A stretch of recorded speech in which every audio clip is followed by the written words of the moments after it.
So, ito po, pakinggan natin itong isang politiko. Hindi ko alam.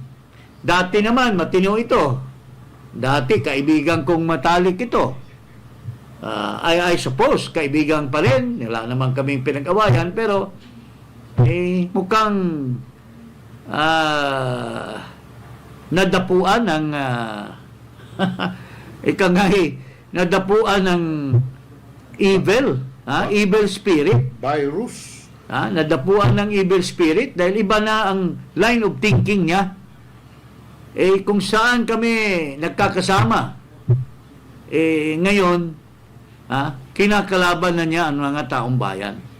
Na imbis na ito po, dapat pasalamatan niya kasi dito po ang source ng kanyang hanapbuhay bilang isang politiko, hinalal siya ng taong bayan sa kanyang distrito, ay gusto pa niyang haharasin ngayon dahil nga sa mga pag-iisip na taliwas, tiwarik na pag-iisip. Pakinggan natin itong interview ni Mr. Pailon dito sa isang congressman na gustong haharasin ang mga social media users. Pakinggan po natin. Salamat, mukhang kahit na ho holiday naghain ho kayo naghain kayo nagbigay kayo ng statement at meron kayong gustong paimbestigahan. Ano ho bang pinag-uugatan nito? Well, alam mo Ted, kasi matagal na pong maraming dumudulog sa Kongreso ng mga biktima nitong mga fake news, no? In fact, last year meron na po tayong resolution dyan. Nandyan, kung di ako nagkakamali, ni-refer po yan sa Committee on Public Information na kung saan yung mga dumudulog po na mga biktima ng fake news, nagtatanong sa Kongreso, ano ba yung kanilang recourse? Ano ba yung kanilang pwedeng magawa? No? So ang nire-refer lang namin sila sa aming legal, sinasabi namin that they can study yung Cybercrime Prevention Act of 2012. No? At nakita namin na walang humpay, no, itong mga so-called narco vloggers at saka pogo vloggers na kung saan ay walang humpay yung kanilang paninira, no, dun sa mga tao, lalo na sa mga politiko, no, in the guise daw of freedom of expression and Dumudulog daw ang taong bayan ng mga biktima ng mga fake news. Sila na naman daw parang savior sa mga victims ng fake news.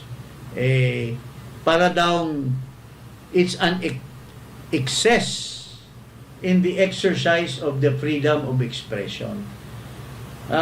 With due respect po, Ace, paring Ace, magkasama po tayo matagal sa Congress. Pwede po ba, wag mo nyo man gagawin yung panibago na namang harassment.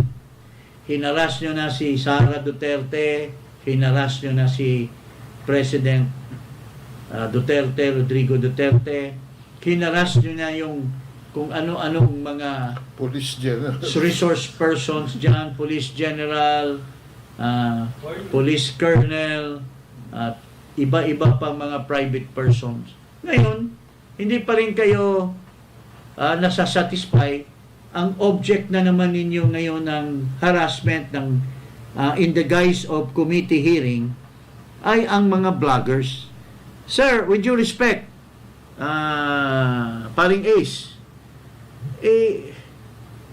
ito pong pag-imbestiga ng mga panglalait, yung sinasabi nga na malicious or malign, to malign certain persons including politicians. Nakasaad na po yan sa batas, cybercrime law. Ang may jurisdiction po diyan kung may isang tao na minamalign, sinisiraan, very clear po doon sa batas. dumulog siya. Dumulog ka sa Chupas. piskal. sa Department of Justice.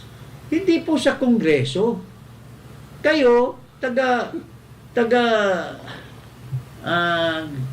propose lang ng batas at taga-pasa ng batas. Of course, upon the Pumasok. signing. Parang lahat na yata pumasok na sa ulo nyo na lahat ng gawain ng taong bayan ay pwede nyong imbestigahan. Wala kayong magawang mali. At nawawala na po yung yung separation of power Ha? Na mayroon po tayong executive, mayroon tayong judiciary, mayroon tayong House of Representatives and the Senate. Kung totoo na fake news, kung totoo po na mayroon kayong basihan, halimbawa ikaw, kung ano mang sinasabi ng vlogger tungkol sa'yo, kailangan mo bang ipatawag yung vlogger at one-sidedly imbestigahan mo siya tapos hindi sila makapagsalita tungkol sa akusasyon mo? Kaya nga mayroon tayong due process mayroong court of law and there is a cybercrime law that was passed by Congress to address this problem when someone maligns your reputation, your integrity. You can go to the court, to the fiscal upon determination of probable cause. Hindi ba abogado yan, Jake? Hindi naman abogado kasi ito hindi naman abogado. Barbero pala ito. Pero hindi siya abogado, pero Kwentong barbero. magaling mag-golf. Pero wala naman kami pinag-awayan nito because kaibigan kong matalik talaga ito. Pero when it comes to the rights of people na hahamakin na naman uli ang mga taong bayan, hinamak na nga nila yun si President Duterte, hinamak na nila si Inday Sara, hinamak na nila si Grijaldo, hinamak na nila si Wilkins Villanueva. Ngayon, yun namang mga vloggers, mayroon namang tingnan mo, there are already existing jurisprudence against convicted nga yan si what's his name? Si Rapi Tulfo was convicted of a crime of libel. Rin Tulfo was also convicted of a crime of libel. Even yung kapatid ni Congressman Pichay, yung dating congressman, was also convicted of libel. And so many other private persons were convicted of libel. So, that is the recourse. Kung gagamitin nyo yung poder nyo, masyadong lopsided yan. Because, ano pong mangyayari? Mayroon ka ngayong isang vlogger na nagsasabi na fake news. Sabihin na drug addict ka. Congressman ka pero drug addict. Congressman ka magnanakaw. Congressman ka drug lord. Kapatid mo, nahuli. Ngayon, Doon yata ito. imbis na pailan mo ng kaso, gagamitin mo yung poder mo bilang congressman at ipapatawag mo siya. Ano yung sinasabi mo? Sasagot siya, sasabihin mo, mali yung sinasabi mo, sinungaling ka. Contempt ka. Iko-contempt kita dahil mali yung sinasabi mo, sinungaling ka. Kulong ka. Ipapakulong ka na ngayon. Wala pa ng determination of probable cause by the proper judicial system. Pinapakulong mo na yung vlogger kasi sinungaling. Ikaw ang tama, siya sinungaling, at because of your powers of contempt, ipapakulong mo na siya. Hindi pwede yung ganon, sir. With due respect. Kung talagang may katotohanan at may ebidensya na ikaw ay minamalain, ikaw ay sinisiraan sa publiko, then there's the law. There's the fiscal. You can file it. Bakit mo gagamitin yung poder nyo? Para ipapatawag nyo, iimbestigahan nyo yung vlogger, Tulad ni kay Eric. Inimbestigahan nila si kay Eric. Pinakulong nila. Imbis na pailan nila ng kaso. Paring Ado. May pinail ba silang kaso kay kay Eric for libelous statement? Wala tuloy closure yung issue. Ginamit lang yung poder. Ginamit lang yung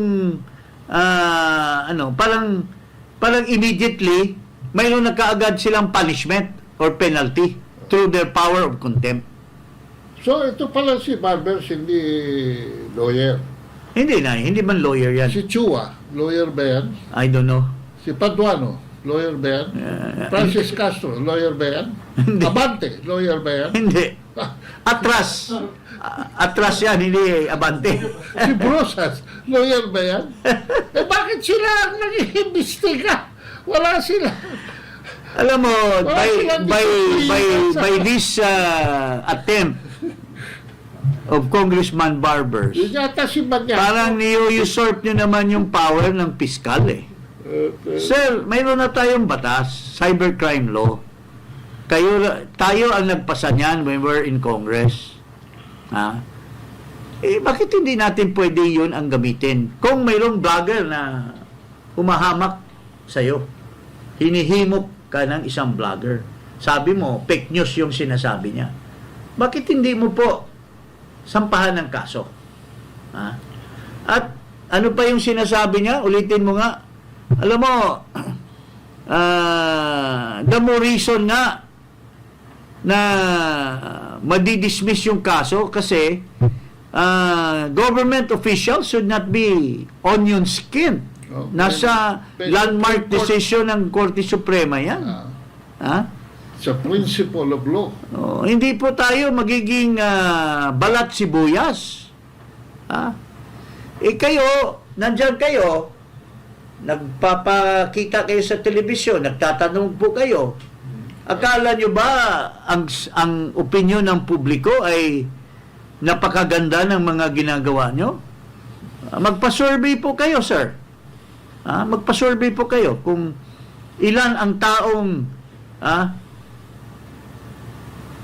ilang tao ang sumasang-ayon sa inyo versus doon sa mga nagkikriticize. So, alam mo, ang bottom line po niyan, Hindi kaya... huwag niyong gamitin yung poder niyo para imbestigahan niyo yung mga nagkukomentar sa mga maling ginagawa niyo.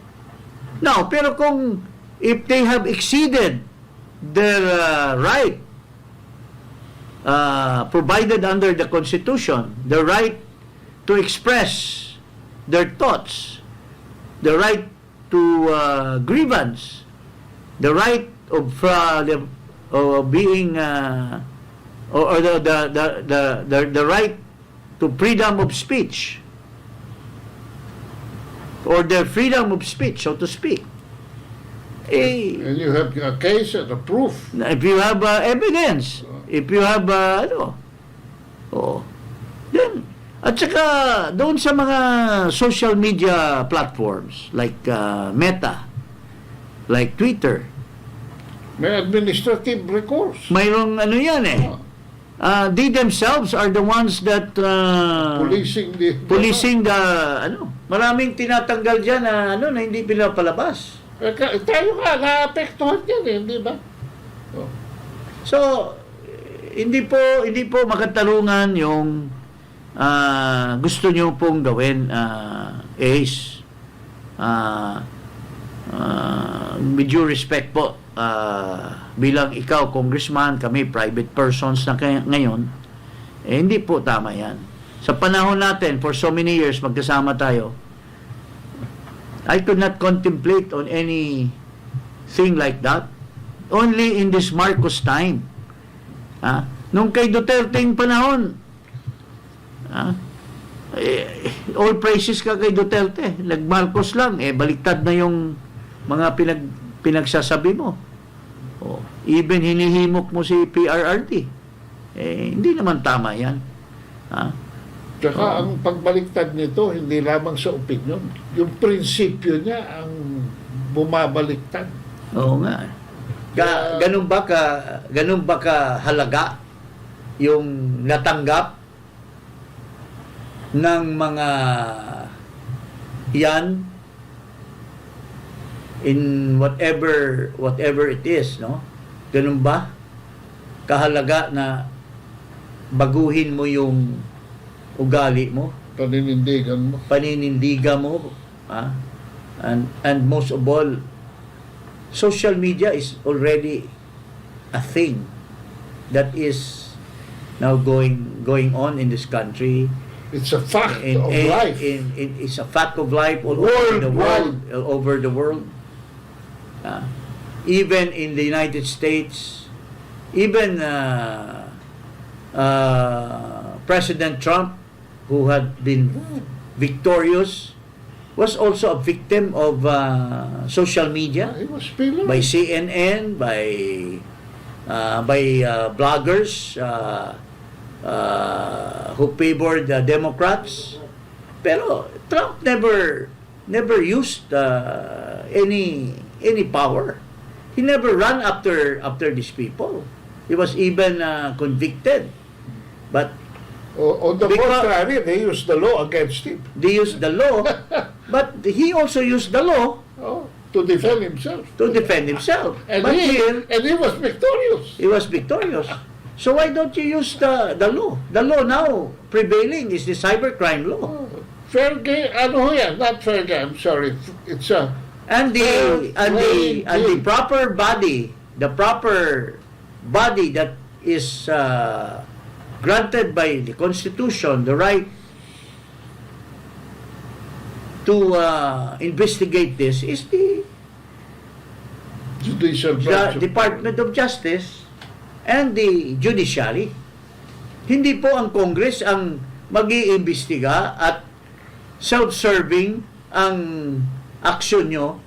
Papatawag nyo lang yung isang vlogger na galit ka. O, tatanungin mo na, bakit mo ganito? Bakit po? Sir, pwede po ba magsagot? Ay, hindi ka pwede magsagot. Mali yung sinasabi mo. Sinungaling ka. I'll declare in contempt. Paano naman ang hustisya kung ganon ang lalabas sa ating bansa? Lalabas sa ating society? Sa ating komunidad?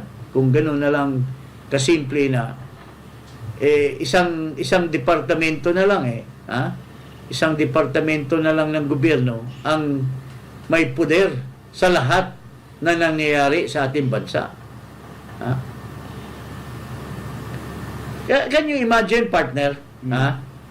Isang vlogger, papatawag niya kasi they will file now a resolution to investigate these so-called bloggers who allegedly malign certain members of Congress.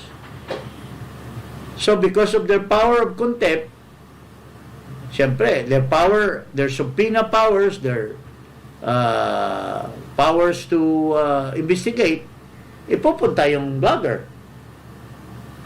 Ano namang recourse ng blogger versus the congressman na nag-akusa sa kanya?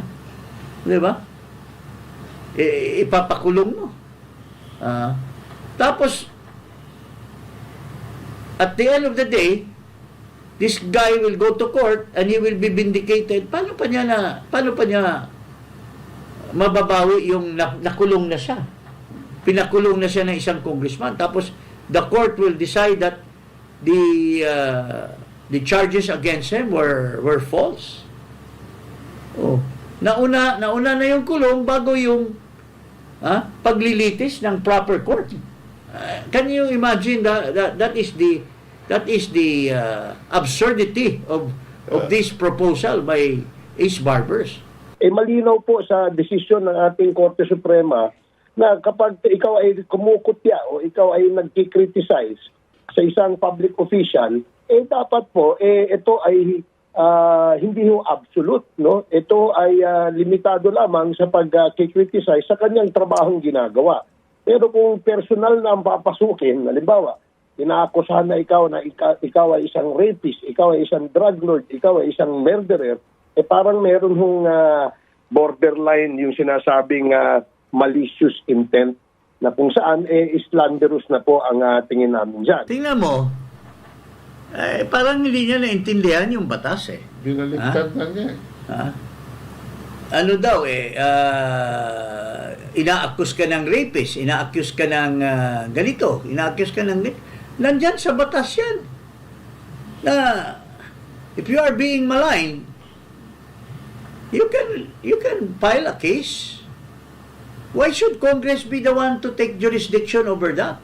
When the law is very clear that if someone maligns you, if someone sisiraan ka, kagaya niyan, inaakusahan siya ng drug addict, inaakusahan siyang magnanakaw, inaakusahan siya ng kung ano-ano. Oh, bakit hindi mo pailan yung tao na nag-akusa sa'yo? Kung mayroon kang ebidensya. And the blog itself or the statements made in the YouTube or in the Facebook or in the Twitter is enough evidence for you to file libel. So what is it? Bakit masyadong hungry for power? Ano bang niyan, partner?